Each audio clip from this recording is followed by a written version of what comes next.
And greetings, everyone. Welcome to another weekly work on electronics. I have no idea what to call these.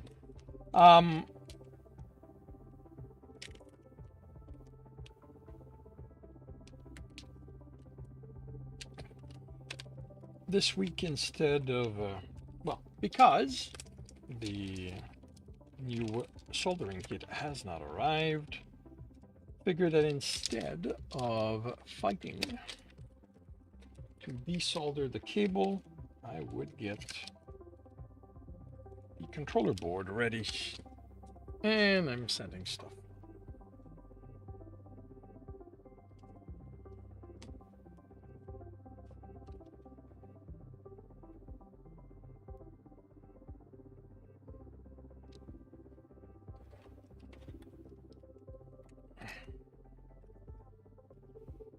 So that goes like this, which means this goes under here like that.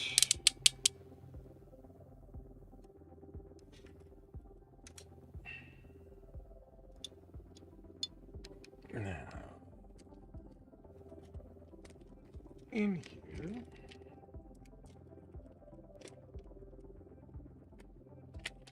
I should have some extra. There we go. That's going to go back in there. What I need are this and this.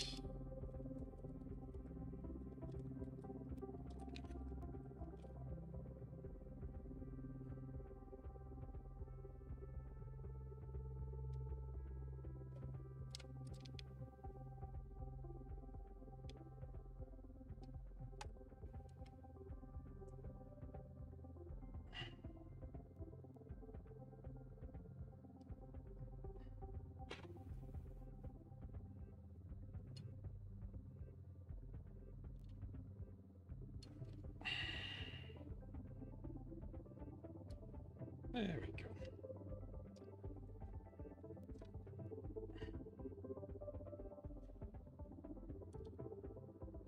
And there it goes, of course.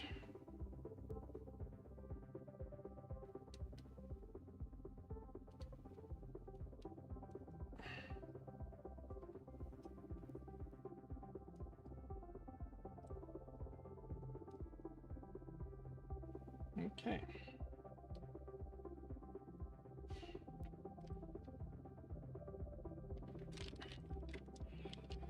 So yeah, for those who aren't familiar, this is a broken trim this keyboard, the left side.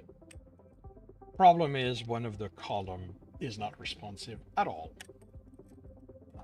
But it runs, and Colo helped me diagnose, and best we can figure the problem. Well, best they can figure the problem is the control board. So ordered extra, received it, and going to be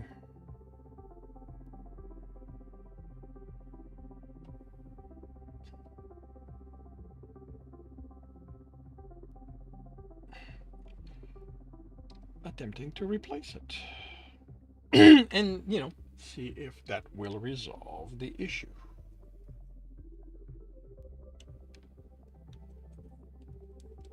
I wish this did lock, but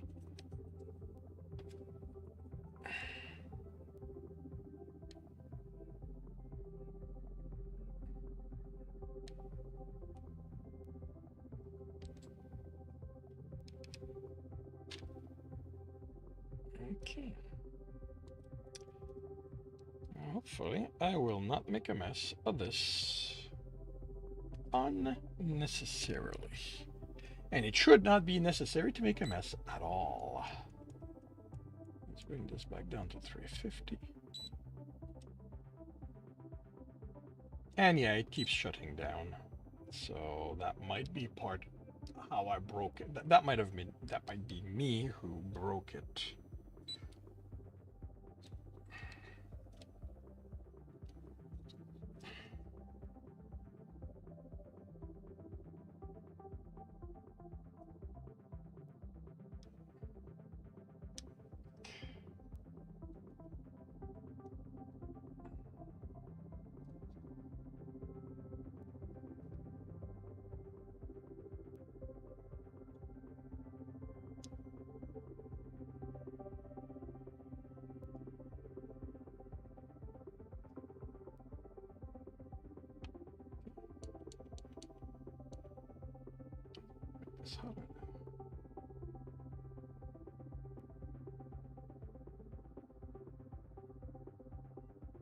Come on.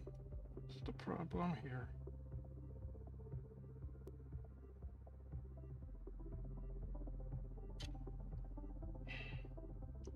You're not supposed to ball on the end of this. You're supposed to melt.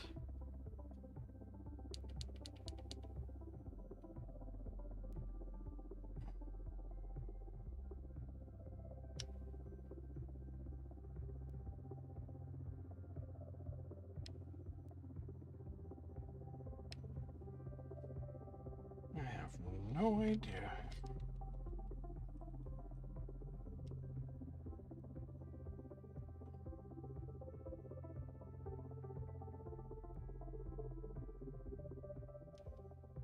I mean, I know it's hot because I can see the stuff smoking.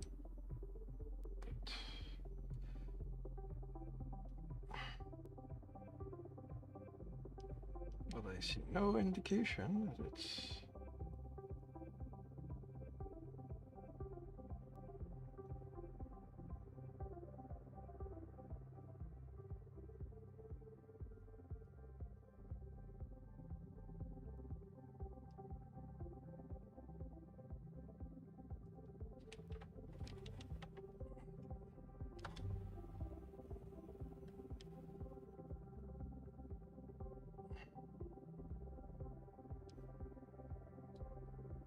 Yeah. Okay. Actually, no. Oh, yeah. Okay. It soldered in place, of course. Of course, the thing did not hold because because this is not soldered to it. But at least I confirmed that it did solder.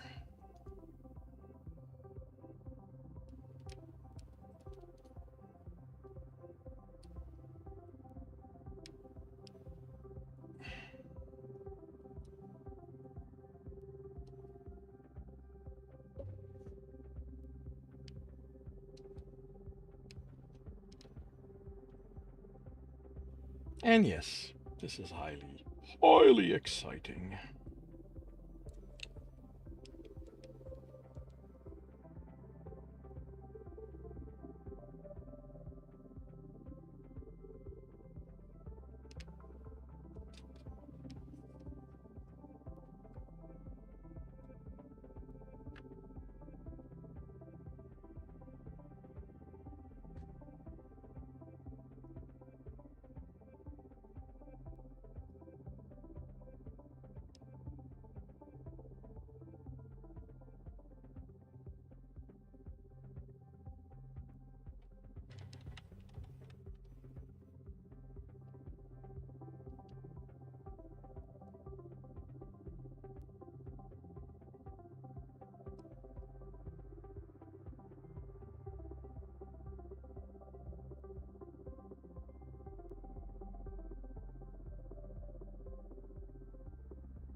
Okay, moment of truth.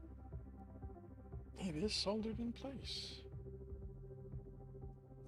Good. And we're going to keep this attached as a extra weight to keep things from jiggling about unnecessarily.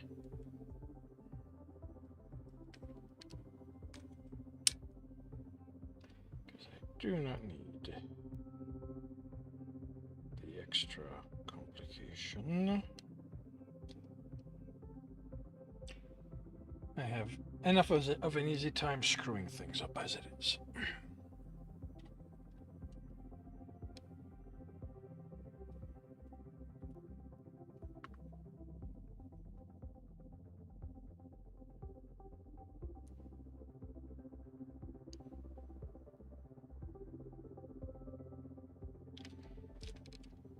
There we go, it might be better.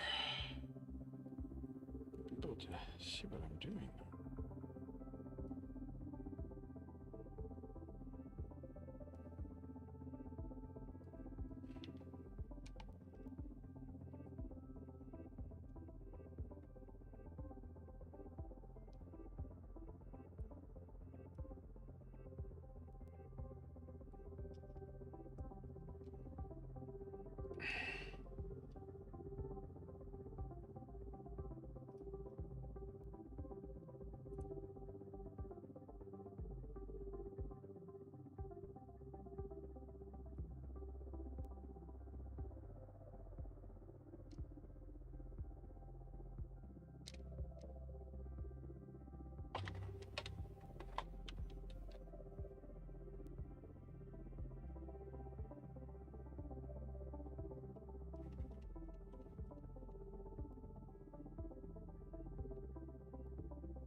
On this side I can see the solder, but on this side I can't.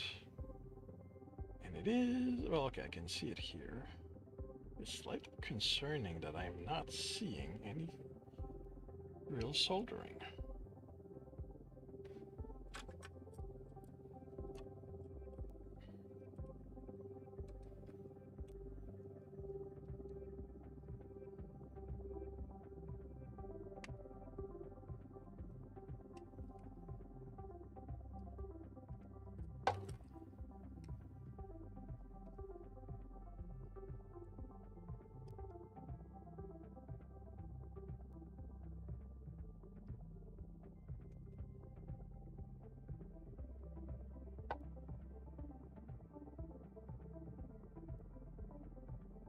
So I don't know how to go about testing this. Oh well.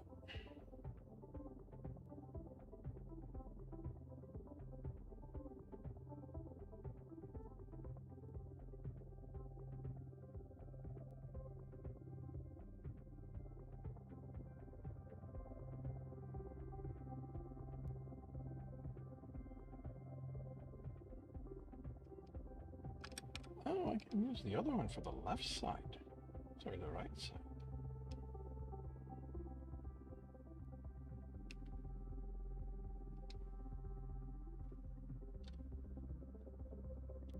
Huh. Why is this not paused? Is there a hiccup?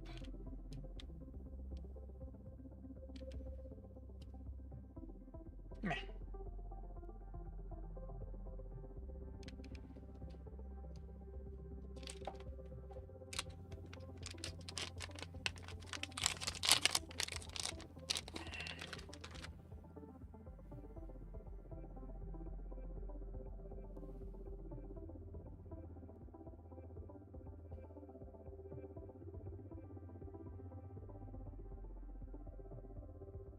So, yeah, okay, that's interesting.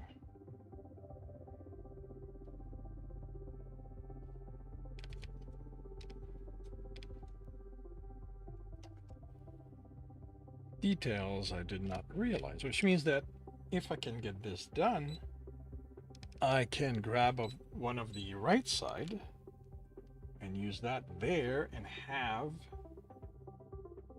a fully working. Although, if that works, I would kind of want to do the left. Well, meh.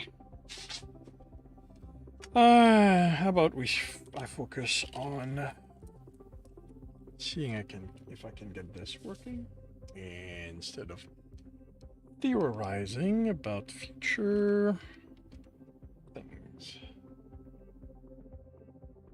Yeah, like.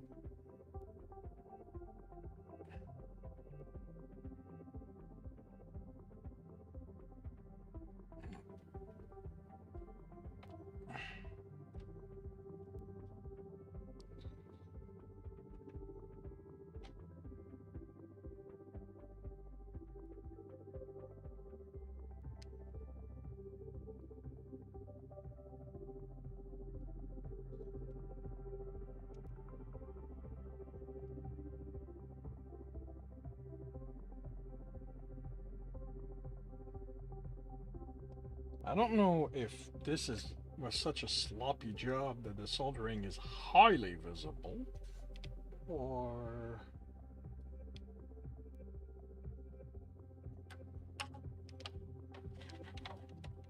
if I'm not doing enough of a job, I might barely be visible, or not visible at all.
Okay.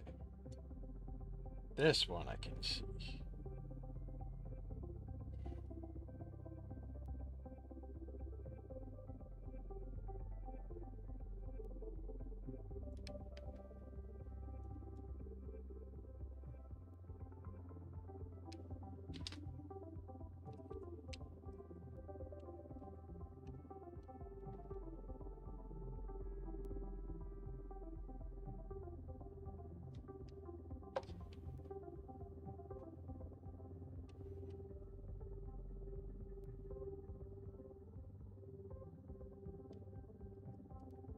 Hello, Falcon. Welcome to the stream. How are you doing today?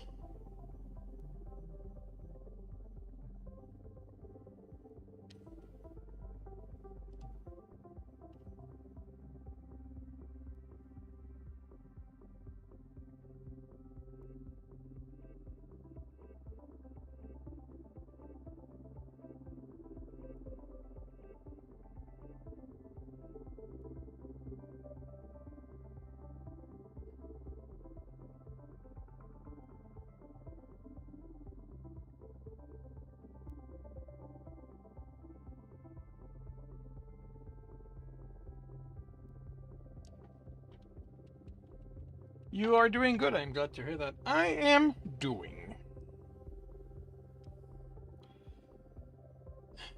Good or bad, to be honest, I will not know until much later, because until I can plug this back in there and find out if one, it works, if, sorry, I've done it properly, if two, if it fixes the problem, I won't know how I'm doing.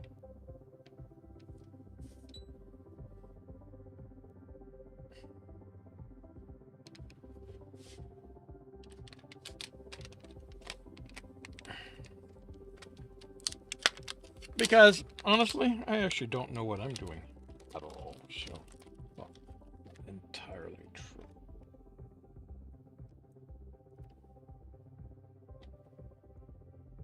Holy cow! Are you actually?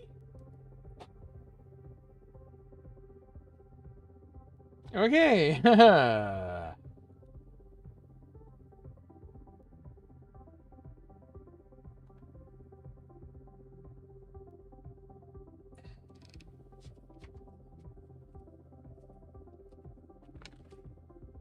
Whoa.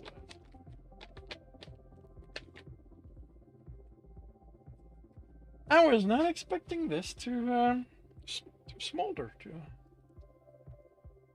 At least I'm trying. Yeah, I wish I didn't have to. To be fair, um, I wish that I could have gotten something that works out of the box, that the replacement worked, that in the end the manufacturer didn't have to go, well, how about I reimburse you, and then, you know, because there is no outright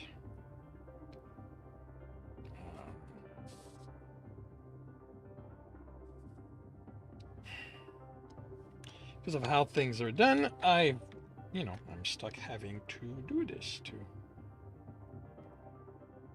fix it, to try and fix it myself.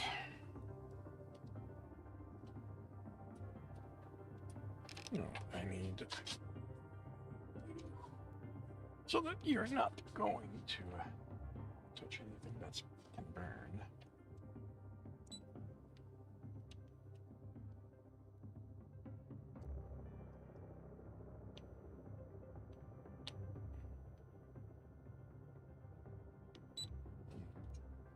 You're going to need,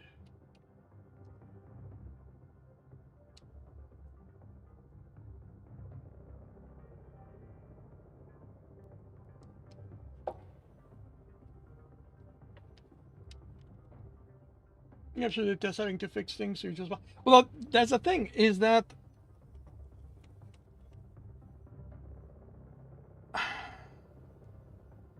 can't really buy another, well, okay, they've tried, they keep sending me, they've sent me a bunch of replacement,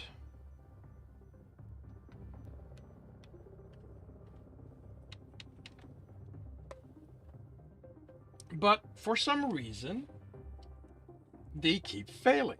Now, I have my theories,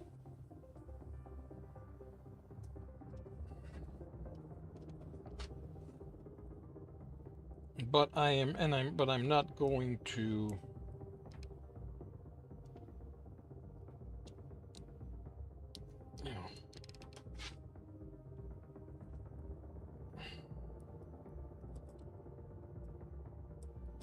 you know, this is not bashing. Like, honestly, like, I'm really happy with the service I've had. Like, the guy, the owner of the company did, tried his best. It's just that,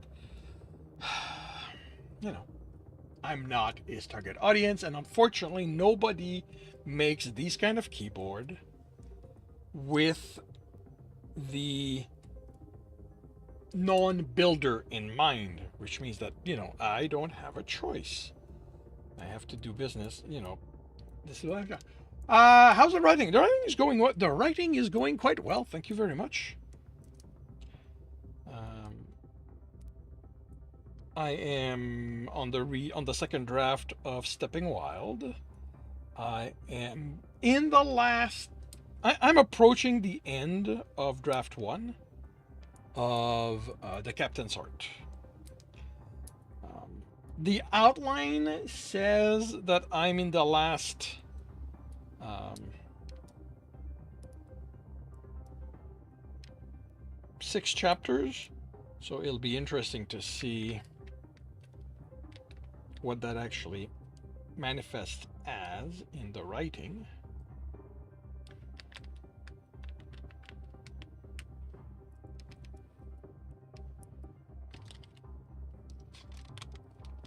You're gonna go in here even though it's not where you were.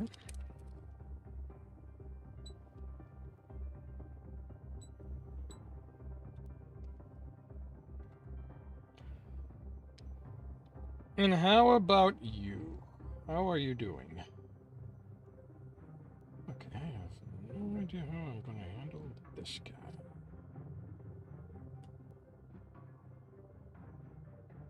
Because I need...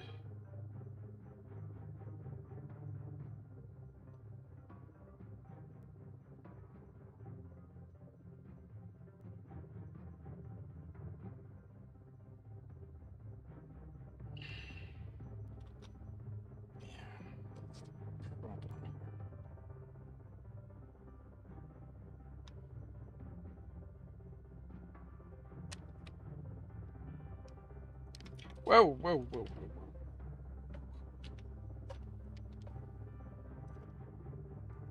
whoa. Doing good. Nothing new. Still thinking about starting to write. Haven't started. Oh well.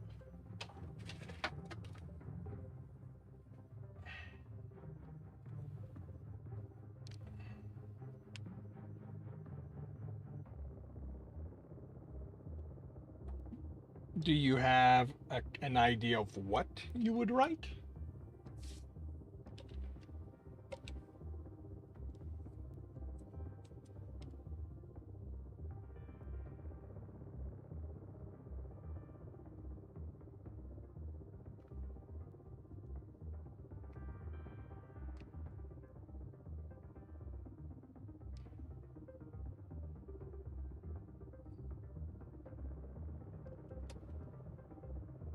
Fan fiction.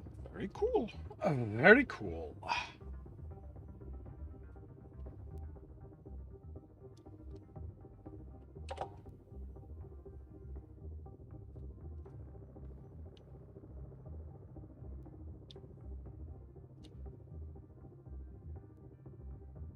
Ah, damn it.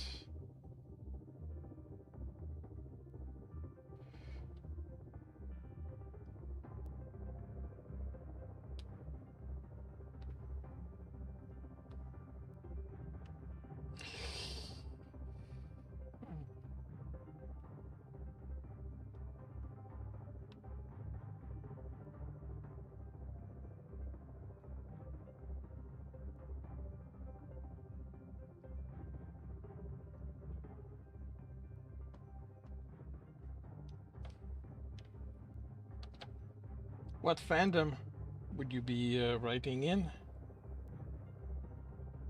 I have no idea of that.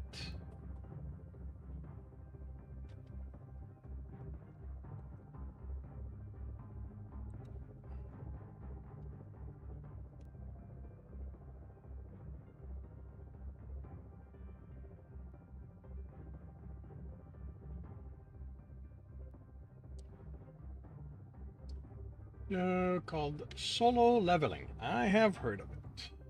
I've heard of it. I'm not familiar with it. I don't really. Anime is not my thing. Um, the last. It. Okay. The anime I've seen are not my thing. The last time I watched something that I don't even know if it is anime.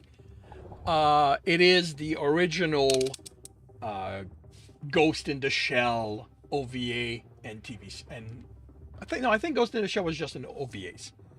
I don't remember if there was and the other one is Read or Die, both the OVA and the TV series. Like I don't know if they're anime or something else. But the thing is, that's old school, and what is done currently with anime does not appeal to me. the the exaggeration, the overacting is the big thing for me. The everything's too big. Everything's too like too much. And I don't find that enjoyable. So yeah. Well, that's one setup.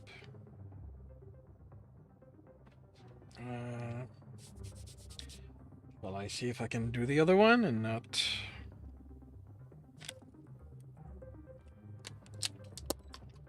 But yeah, I've tried a few, and that's it's like second anime you ever watch. If I mostly like a better word, kind of cringe. Well, the issue with cringe is that cringe is subjective.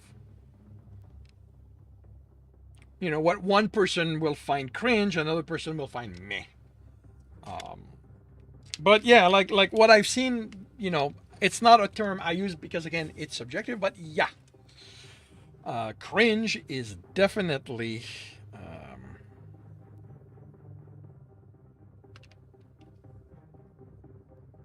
So that's like this. So that.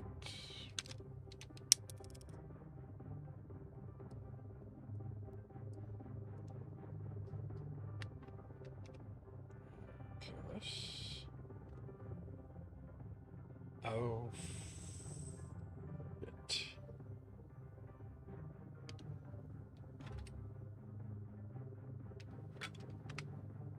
Oh, okay. It's half and half, so it's hopefully doesn't matter all that much.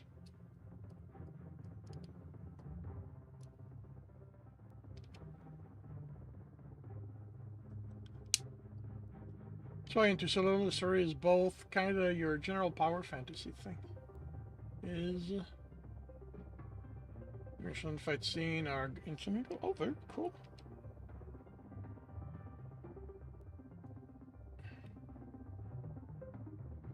No, I'm glad that you have that you there's something you enjoy. It's always good.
This seems kind of basic. Well, why do you think it's like the best thing you've ever watched? Well, good stuff doesn't have to be complex.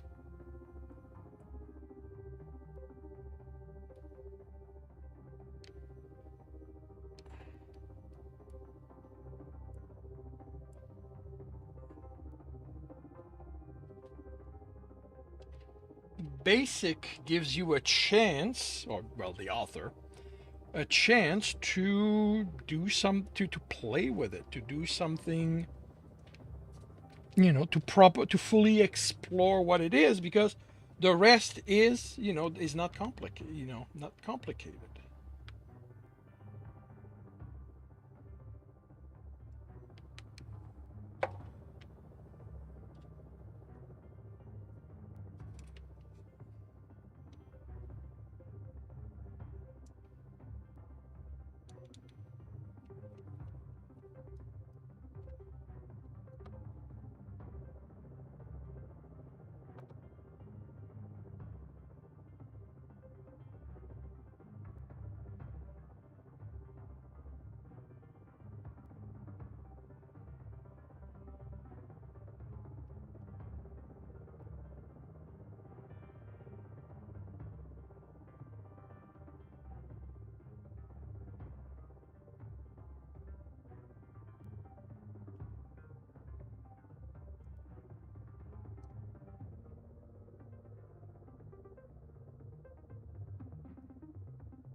both of them.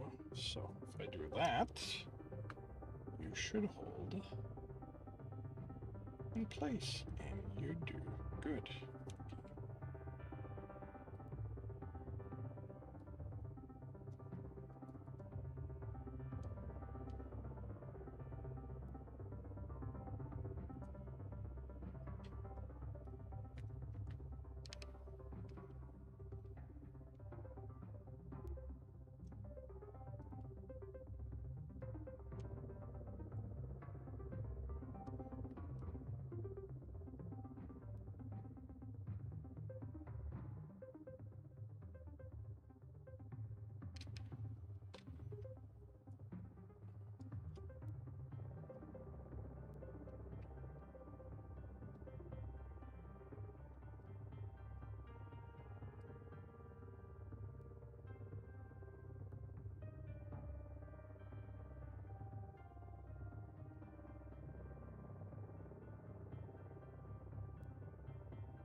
Always usually you're a big story guy. Ah. Well, maybe you need a break. Maybe you just needed a break from them. It happens once in a while.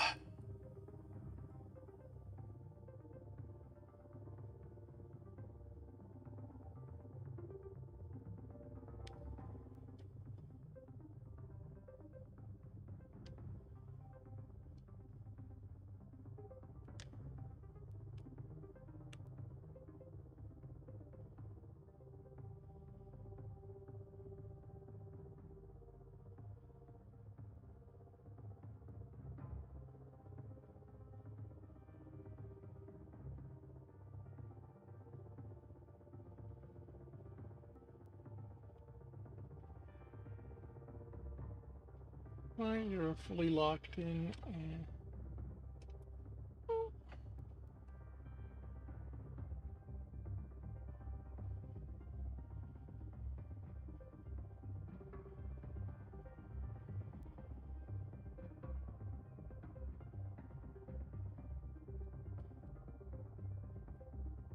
Oh, come on. No, okay, good. Good. For a moment, I thought I'd made a mistake. You know, screw it up. Here, that's the one I want.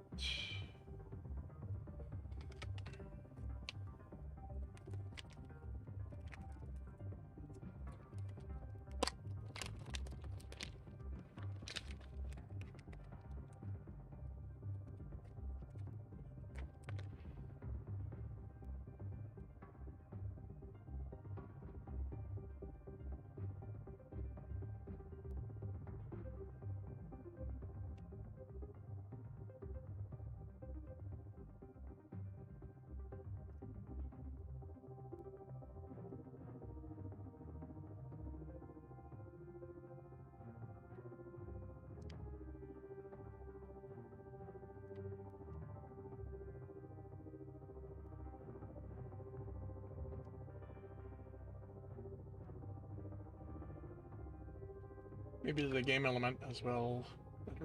That is also possible.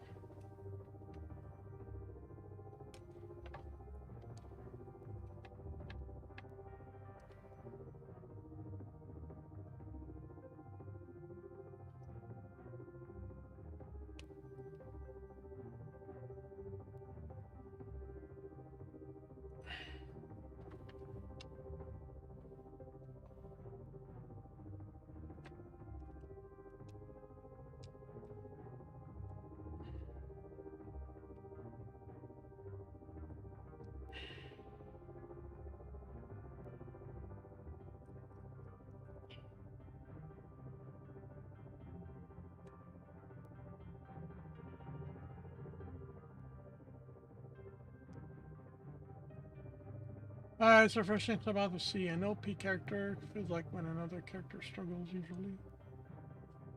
Feels like it's plot armor. Well, I guess that's on the author then, because the job of an author is to not to make it feel like it's not plot armor.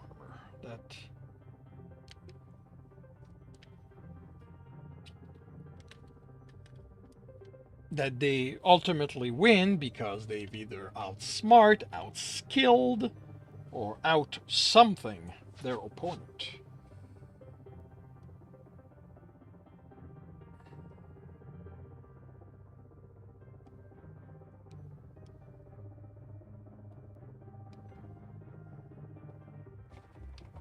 That's part of the challenge of, because this is the thing,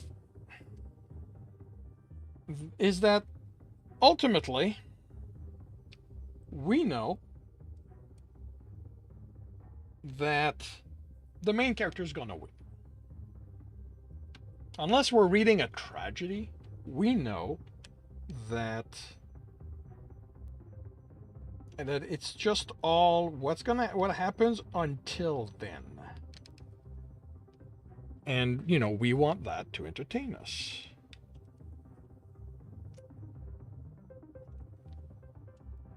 So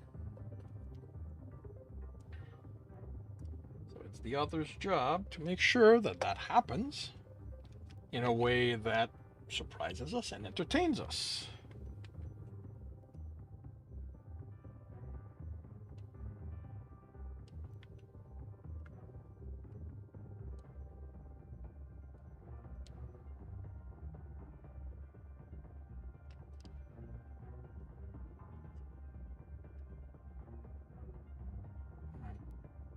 So get up.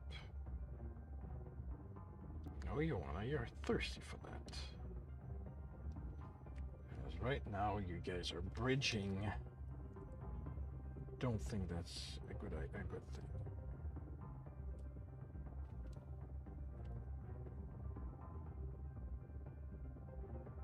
There we go.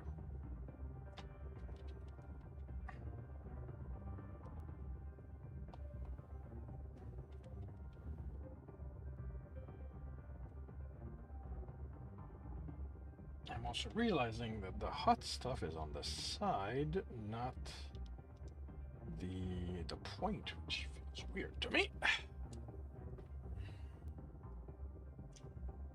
And now for the fun part.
The problem is it's not lined up.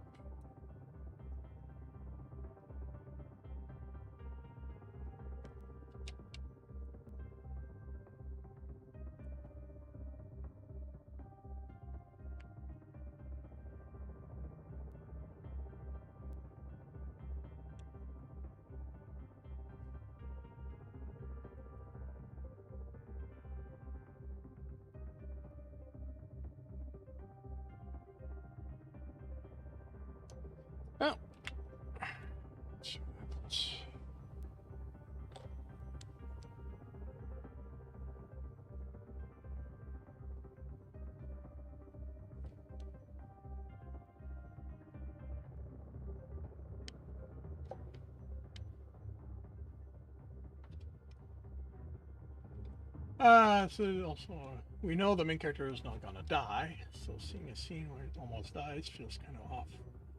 Well, yeah, well, I mean, yeah.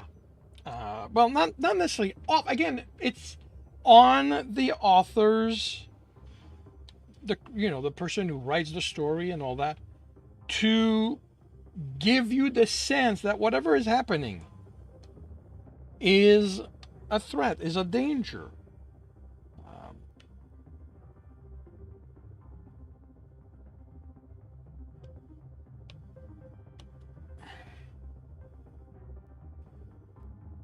if we know that, and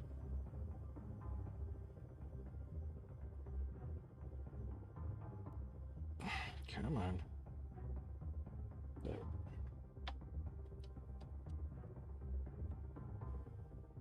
And we've got to,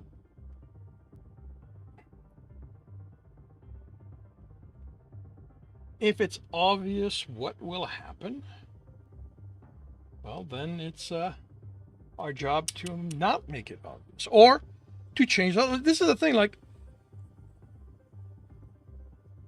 putting your main character in danger sometimes feels off because the reader or watcher, well, they know the role, they know the rule. He or she is the main character. The author is not going to kill them.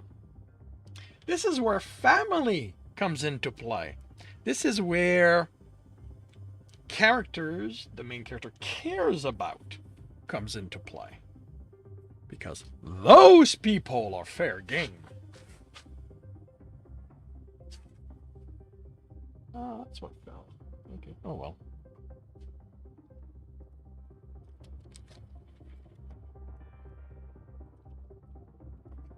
Putting someone the main character cares for in danger can definitely raise the stakes. And it's also a bit of a trope at this point. It's why nearly every time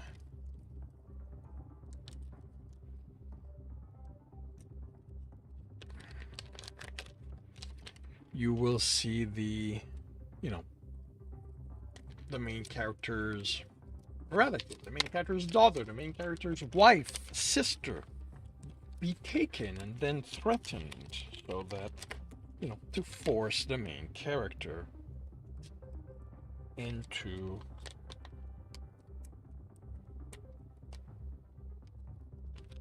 whatever needs to happen.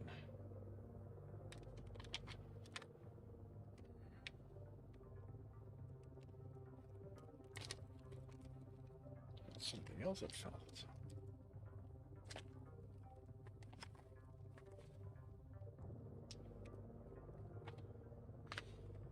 Alrighty. I am gonna call it a day, mainly because I've done what I said I would, what I told myself I would, and I only have 10 minutes left. I mean, I can chat, but the soldering is done.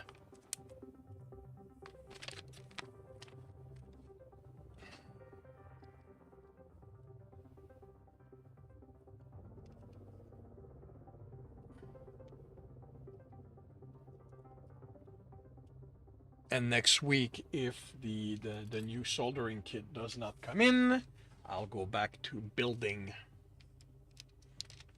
the other kit. Because, yeah, not only am I trying to repair this, but I also ordered a full kit that I am attempting to build. Like, this situation has fully forced me to become a builder, a physical builder. How would I go about writing a main character that is OP if I had to? Well, I've done it.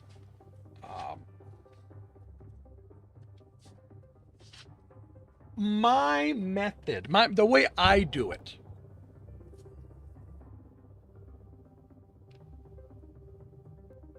Unfortunately, I don't. You know what? Let's do that. Let's do. grab this. Sorry, this is going to be jiggly for a little bit because I only have one camera and I have to move it when I do this. So I apologize for the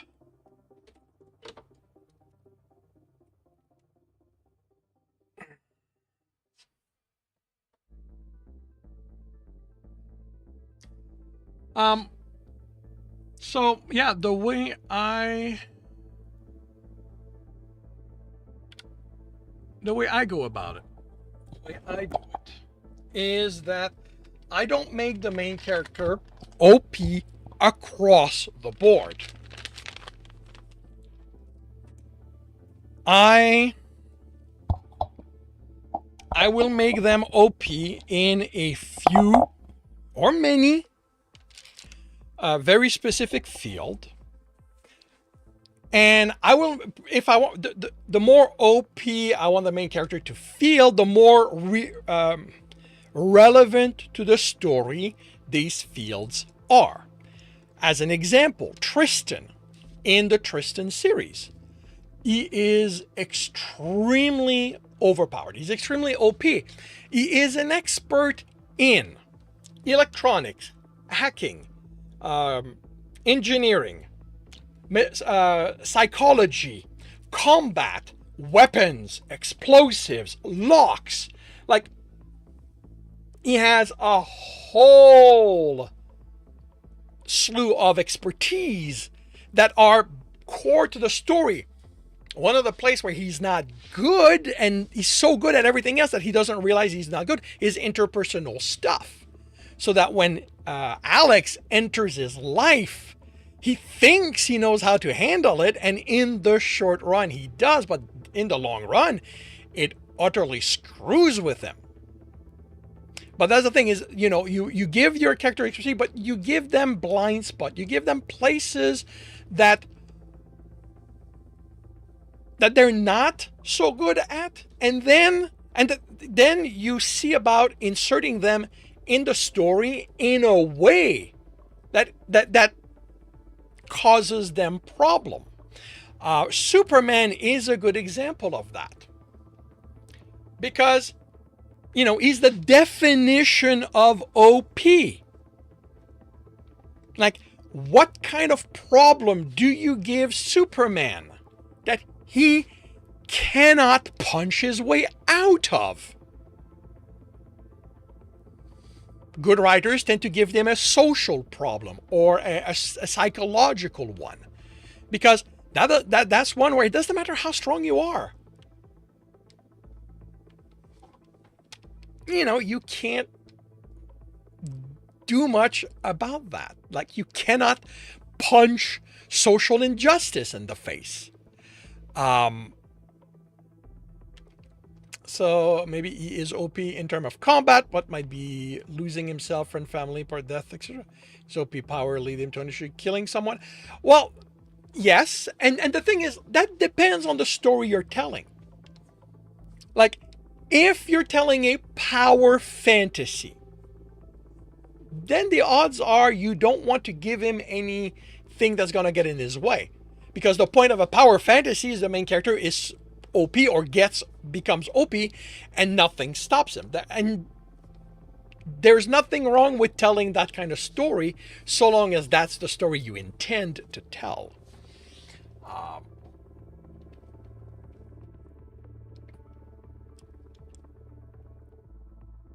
And, you make those problems. Like, if his power unintentionally leads to killing someone, well, you have to establish ahead of time that is not something that he wants, that is something that will interfere with him as a person. So you need to show him multiple times in the story going out of his way to not kill. If this happens before he's OP, that's easy to show, because if you're not OP, you need to take step not to want to kill someone. And maybe when if he doesn't start OP, when he becomes OP, he doesn't realize that it happens, and now that sends him on a journey that's different. But again, it depends on the story you're telling. You need to know. You need to work out what story you're telling, because it may not, it may not be relevant to that story. Losing your family, losing himself into his power and all that in a story where the main character actually doesn't really give a damn about all of that, it's not going to have much of an effect. But again, that's part of the author's challenge, figuring out what the story is and what kind of interference to his OP-ness will make sense. When, and to be upfront, when I created Tristan, one, I did not realize I was creating an OP character. I was just writing him. I'm a discovery writer. I was just writing him. I knew he would be really, really, really, really good, because in the very, very original story, he needs to compete with Riddick, who is in his own strength, in his own way, an OP character. They were never going to fight, because I don't do that with other people's property. But I wanted him on a level where he could stand face to face to Riddick, and Riddick could not just stab him or whatever to get him out of his way. I needed Tristan to be able to stand up to Riddick. The counterpoint is that Tristan is kind of scared of Riddick at the same time, because Riddick is very, very deadly. When I turned that into a proper novel and decided to publish it, I took Riddick out, replaced him with a different character so that I could do what I wanted with that. But yeah, like I literally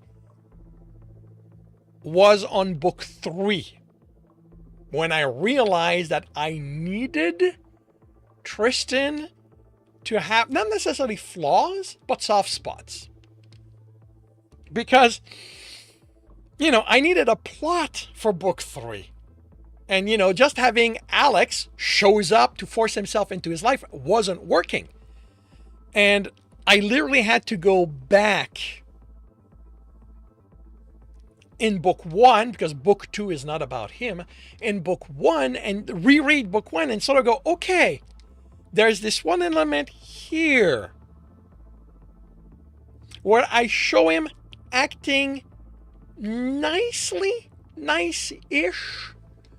to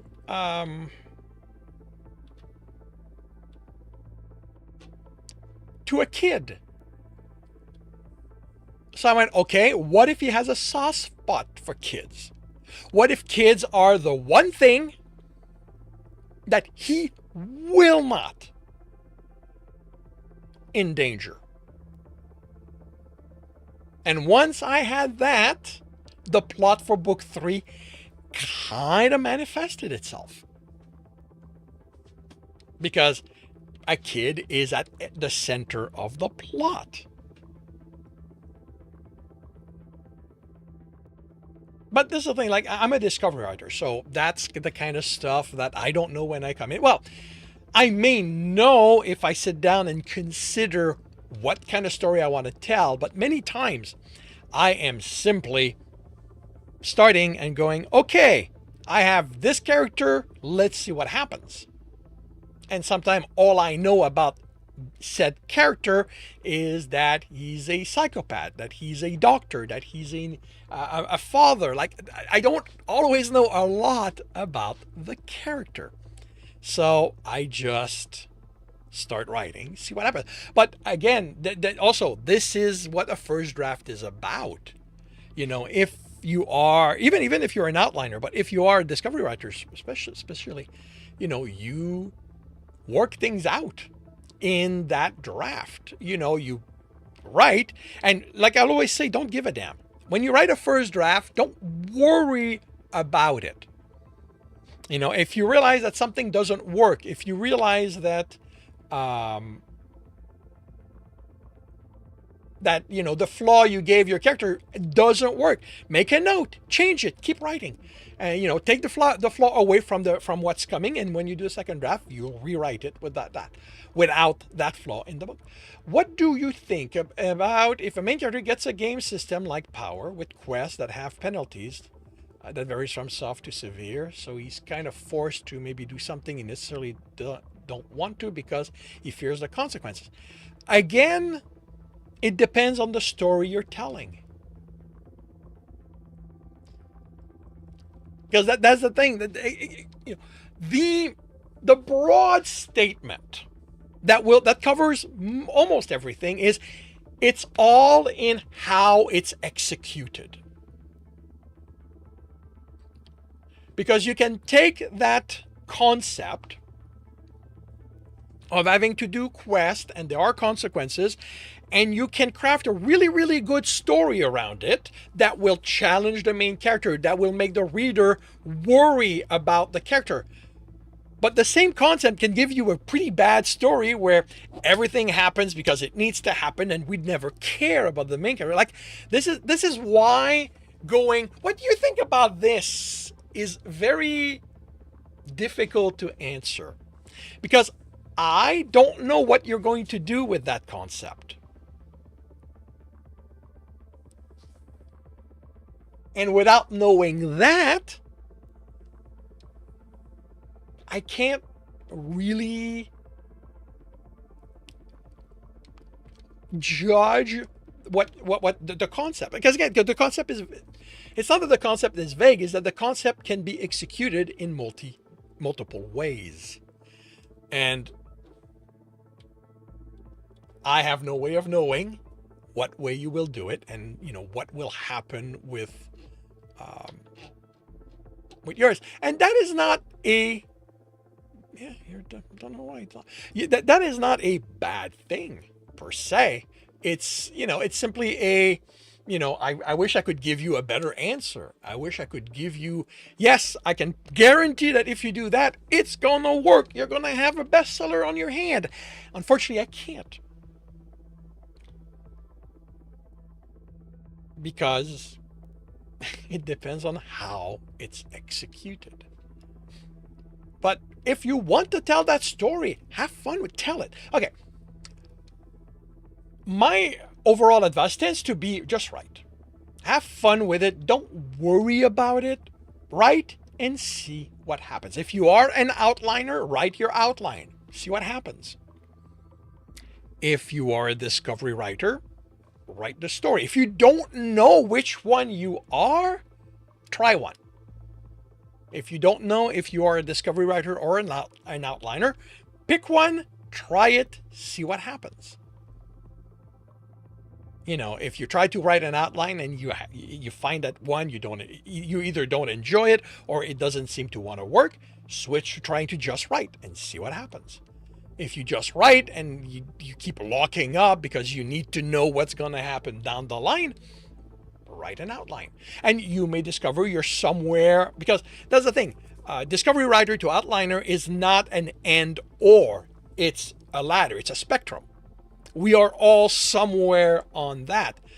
I'm on the, I can work with an outline, but I cannot create an outline.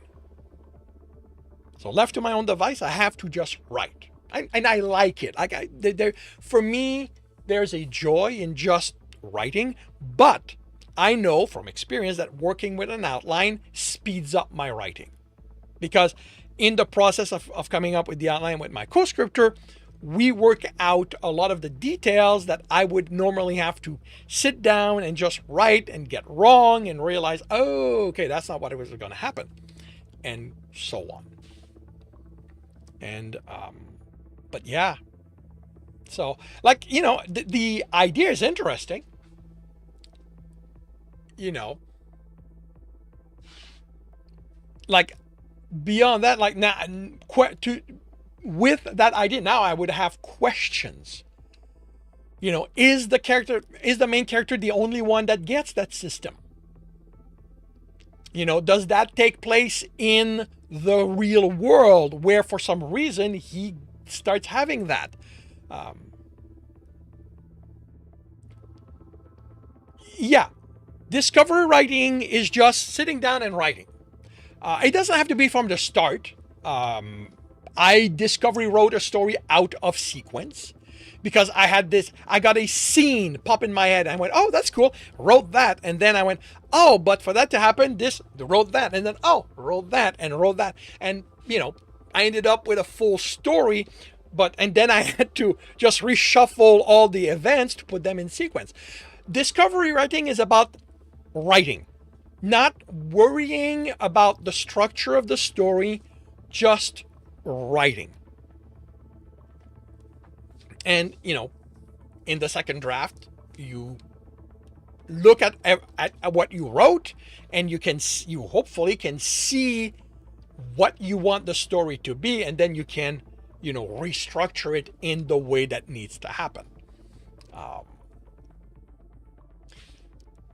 But yeah, it's about just writing, enjoying it, and seeing what happens. But yeah,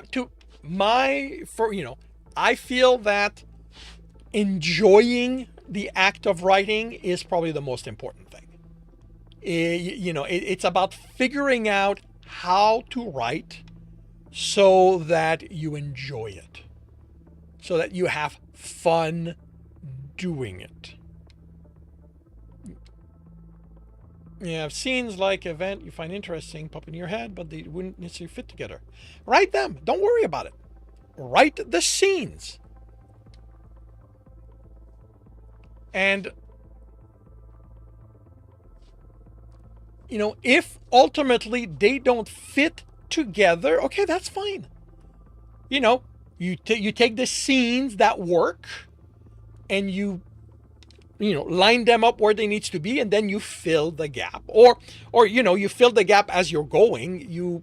And if something does not fit at all, well, you set it aside. Maybe that works for a different story that you'll tell at a later time. Like that story I wrote out of sequence. It was something. I can't tell you. I wrote this thing a good 15 years before I wrote the actual story that it became. Like the whole story was there in all these scenes, but it was very choppy. Like, because all it was those scenes. Like, you could tell what the story happened because they were the scene of the important events, but nothing in between. And I came up with the first few scenes, and then there was something like a 5-year gap in between because I couldn't figure out what to do with it. And then boom, everything else came. That's when it was really out of sequence. And then earlier in 2024, I sat down with my co-scriptor. I went, okay, here's what I'd written there. We're writing a series from that. Here's a weird question, but is a character necessarily OP if he wins every fight, but he struggles in the fight? Ooh. No. If the struggle is credible, as in, yes, the reader believes that he could have lost that fight, but he was clever, he was smart, then I don't think that makes him OP. I would say you don't necessarily want them to win every fight.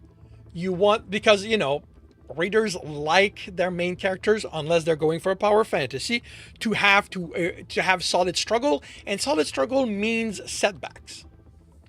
But it depends on how it's executed.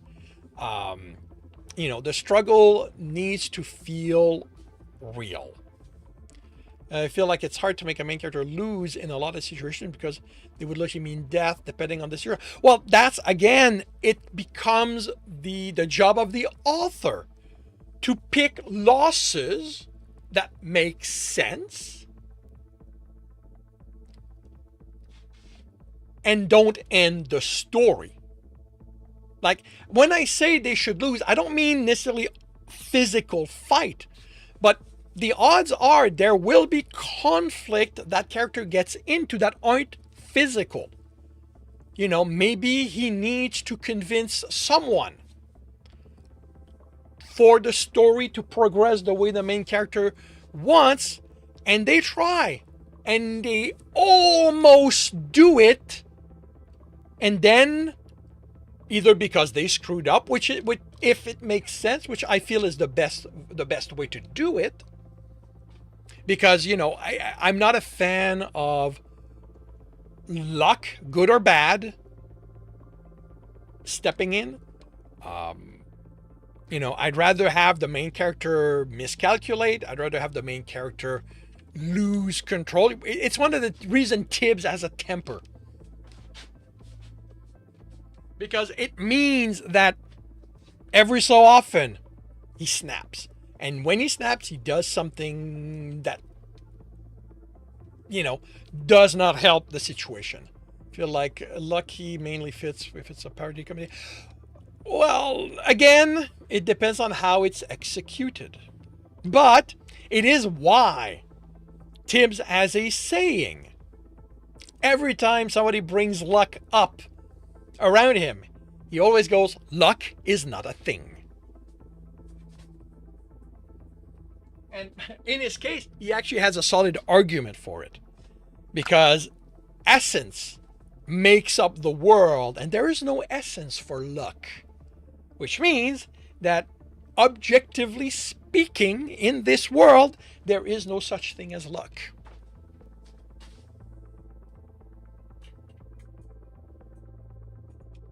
And you have no idea the number of times I've had to change what Tibbs was about to say.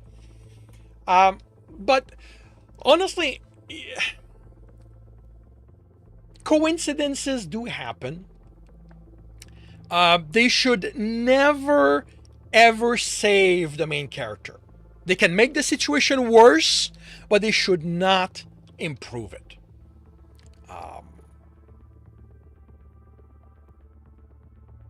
But yeah, ultimately, it's always dependent on how you go about making use of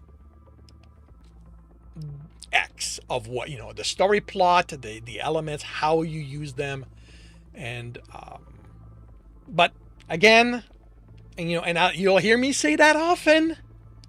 Don't worry about it.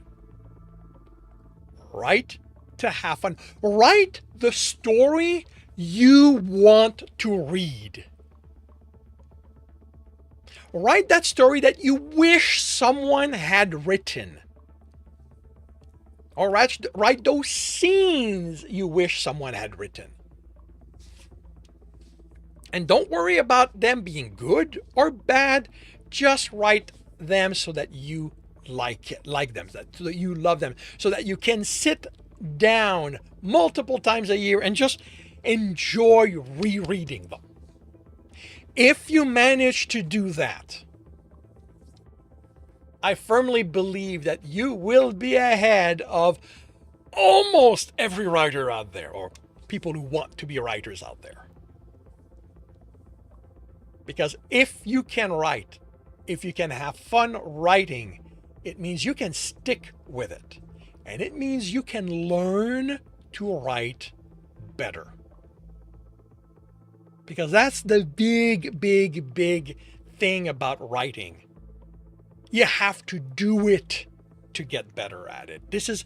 Writing is one of those things that, yes, reading about it can help. Reading books, reading novels that you like to read can help. But in the end, you have to sit down and write. You have to sit down and write stories. You have to sit down and write them. So if every time you write, you sit down to write, it is a chog, it is work, you're not going to stick with it. You know, if you keep getting bogged down in the getting it right, and trust me, it still happens to me. A few weeks ago, there's a chapter I could not write. I literally spent my entire writing session looking at the page. Well, not the entire. I gave myself half an hour, and then I went, you know what, I'm done. And I was just sitting here chatting with people for the afternoon, and I realized a week after that I kept going. How do I write this scene correctly? What is the right way to write this chapter? I got 30 years of writing under my belt, and I got stuck in that. It happens. But you want to try to avoid it. And if you can start, by focusing on having fun, then, you're going to stick around with it. You're going to stick at it. And I can guarantee each story that you write will improve. Each time you return to an old story and you reread it, you'll see mistakes that you've made. And yes, it can feel cringy. It can feel really, really cringy going back to your older stuff and looking at it and going, oh my God, why the hell did I write this way? And that's part of how it is. Anybody who tells you otherwise is lying to you. Any writer who tells you that the first manuscript I wrote was perfect is bold-faced lying to you. Our first manuscript were bullshit. Because we needed to learn. And that's the thing. You need to write, and yes, some people are more skilled at it. Some people have an affinity for it. Call it a talent. And they'll progress faster. But if they never write, they'll never progress. A few years ago, it's so great. Well, we change. We evolve. But yes, okay, I need to bring this to an end. I got stuff to do. But let me finish. Let me close off with this. If you are interested in being a writer, you need to write. If you are going to write, do everything you can to make the act of writing fun. That means don't worry about getting it right.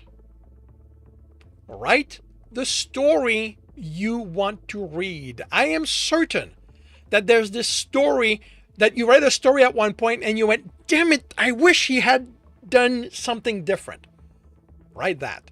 Write this story like that you wish someone would write so that you could read it. And have fun doing it. Exactly. Don't worry about getting it right. Worry about getting it written. Angst put it pretty damn well. And welcome to the stream, Angst. You're catching me as I am about to bring this to an end.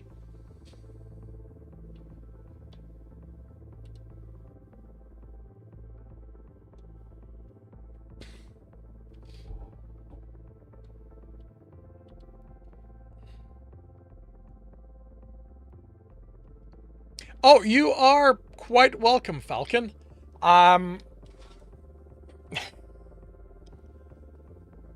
Great one repairing the keyboard, chat. Thank you. I did do some progression. I don't know if you were there, Darth, but I did do some progress. I assembled the controller parts. So yeah, all right. And seeing as we fully transition to writing stuff, I'm going to raid out.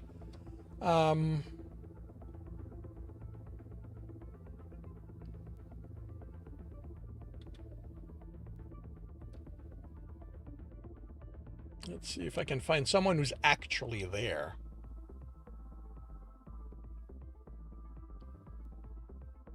Pulling hair over Calcinated Electronics isn't your favorite, but you're often lurking. Cool. Alrighty, I think we're gonna raid Krista Walsh, author.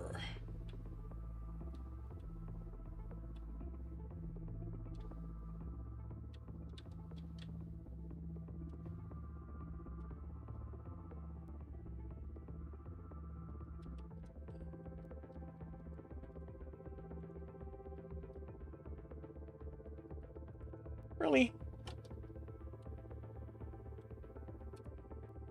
Alrighty. Thank you very much, everyone, for dropping by and keeping me company. For those who are interested in writing stuff, I will be back tomorrow morning, 8 a.m. Eastern Time. I will be working on Stepping Wild in the morning, and in the afternoon, I will be writing Captain's Heart. So I hope to see you then. If I do not, I hope you have a good rest of the weekend, a good week when it arrives, and I will see you when I see you.